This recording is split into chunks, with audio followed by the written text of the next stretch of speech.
Do you really believe that Obi-Wan Kenobi learned how to be a Jedi from Qui-Gon Jinn?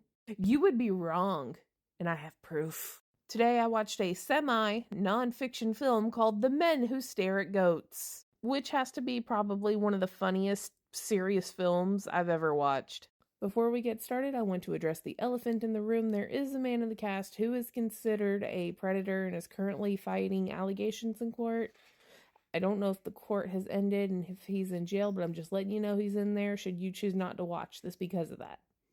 But let's get into it. Back in 2002, Obi-Wan Kenobi was a news reporter who wanted to be a field correspondent in Iraq because this was like the beginning of the war, and he was getting divorced. So he heads over and he's stuck in Kuwait until he meets the Batman's George Clooney. And Batman's like, okay, you can ride with me into Iraq because his like passport or something or another was being held up.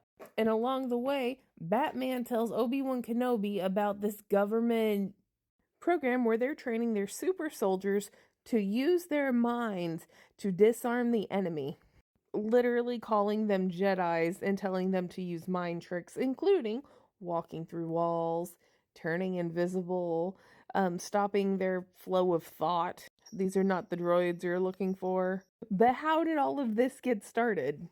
The dude was sent to Vietnam and he had some kind of vision, to which he came back, lived in California, and got all spiritual and shit, and realized he could use his minds, because aliens and pyramids and time travel, or what the fuck ever.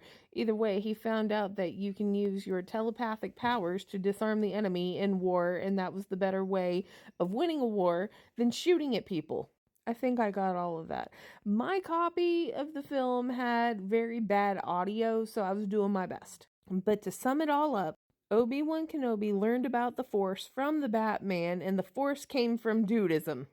And then a man, as seen on To Catch a Predator, decided that using the Force was too dangerous, quite like the Empire, and instead decided to use the Barney song to torture prisoners of war.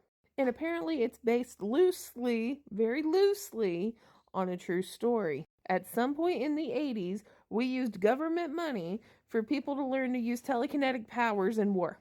And then there was something about them dropping acid and crashing a helicopter, but like I said, my audio was really, really, really bad, so I'm just guessing as to what was going on. 9 out of 10. Okay, bye.